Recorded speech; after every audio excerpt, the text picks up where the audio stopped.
Students, आज हम पढ़ेंगे कॉम्प्रेशंस एंड रेयरफैक्शंस।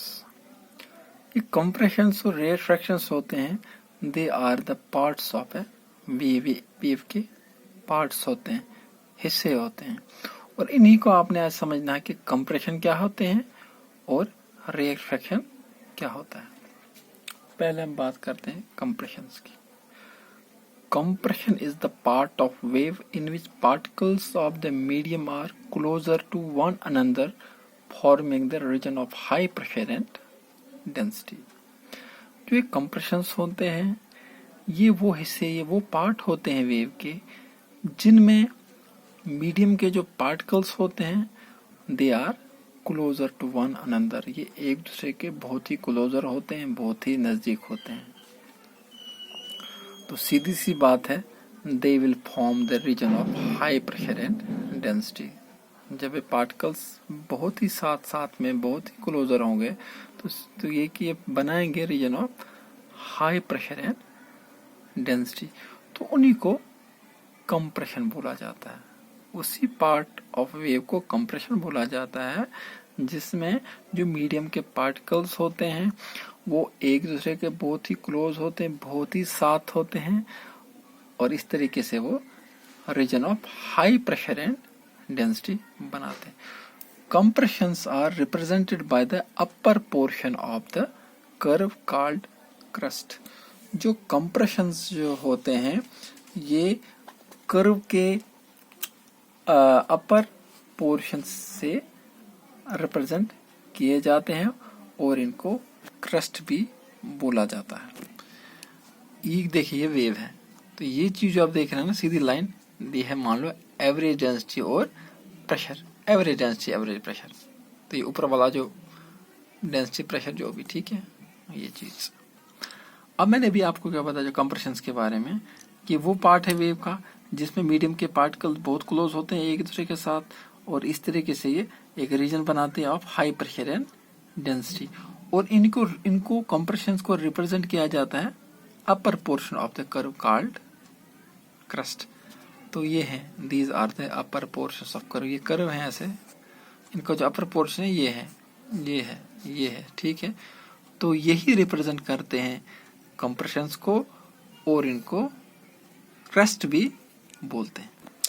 अब जो रेयरफैक्शन है, rarefaction is a part of the wave. ये भी वेव का ही पार्ट है, where particles separate out to form a region of low pressure and density. Rarefaction क्या होते हैं? ये भी पार्ट्स ऑफ वेव होते हैं, लेकिन इसमें क्या होता है, इसमें जो मीडियम के जो पार्टिकल्स होते हैं दे आर सेपरेट आउट, वो फैले हुए होते हैं, वो एक दूसरे के ज़्यादा क्लोज नहीं होते, उनके बीच में बहुत गैप्स होती हैं। तो इस कारण से ये ऐसा रीजन बनाते हैं which has low pressure and density. इसमें प्रेशर और डेंसिटी लो होता है because the particles of medium are spread out, तो उनको रेयरफैक्शन बोलते हैं। Rarefactions are represented by the lower portion of the curve called trough. जो रेयरफैक्शंस होते हैं they are represented by the lower portion of the curve called trough. This is the lower portion of the curve. ये है, ये है, ये है। यही चीजें जो है ये रिप्रेजेंट कर रहे रेयरफैक्शन को, और इनको ट्रफ बोला जाता है, ठीक है। ऊपर वाली साइड जो है ना, ये जो लाइन है ये है फॉर एवरेज डेंसिटी और प्रेशर। ऊपर जो होगा प्रेशर और डेंसिटी जो होगा वो ज्यादा होगा, निचली साइड जो है प्रेशर भी कम होगा और डेंसिटी भी कम होगी।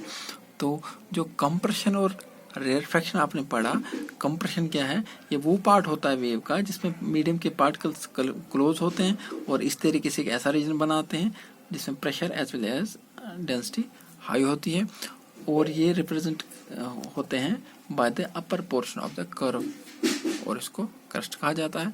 उसी तरीके से जो रेयरफैक्शंस होते हैं उसमें क्या होता है, ये वो पार्ट होता है वेव का जिसमें पार्टिकल्स फैले हुए होते हैं, इस तरीके से वो ऐसा रीजन बनाते हैं जिसमें ये वो वैसा रीजन होता है जिसमें pressure as well as density बहुत ही लो होती है। And rarefactions are represented by the lower portion of the curve called troughs. और ये जो लोअर पोर्शन है कर्व के, ये जो है दे रिप्रेजेंट रेयर फ्रैक्शंस, और इनको रफ भी बोला जाता है। इस फिगर को देख के भी आपको रेयर फ्रैक्शंस और कंप्रेशंस थोड़ा समझ में आ जाएंगे। मान लीजिए ये जो है ये एक ऑब्जेक्ट है, a vibrating object creating a series of compressions and rarefactions. Compressions are denoted by C और rarefactions जो है इसमें उनको R से डिनोट किया गया है। मान लीजिए ये एक वाइब्रेटिंग ऑब्जेक्ट है जो एक सीरीज कंप्रेशंस और रेयरफ्रैक्शंस की क्रिएट करता है बाय वाइब्रेशन से।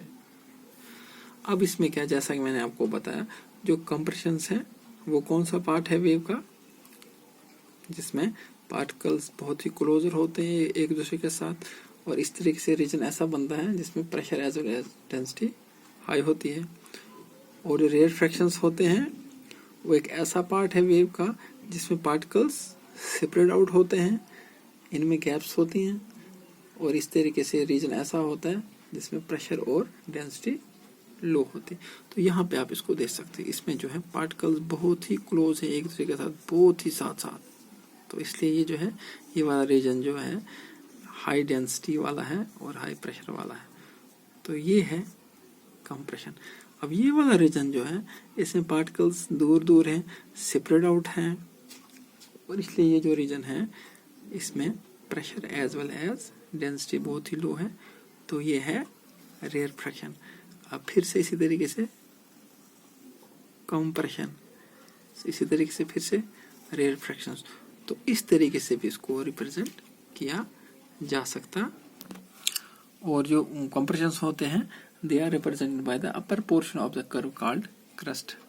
जो रेयर फ्रैक्शंस होते हैं they are represented by the lower portion of the curve called troughs. तो इस तरीके से जैसे फिगर मैंने आपको अभी बताया इसमें वैसे होता है compression rarefaction, compression rarefaction, compression rarefaction, compression rarefaction, और इसी तरीके से ये रिपीट होता है। तो ये था आज का आपका जो टॉपिक था, rarefactions and compressions, and I hope कि आपने अच्छे से समझ लिया होगा। Thank you.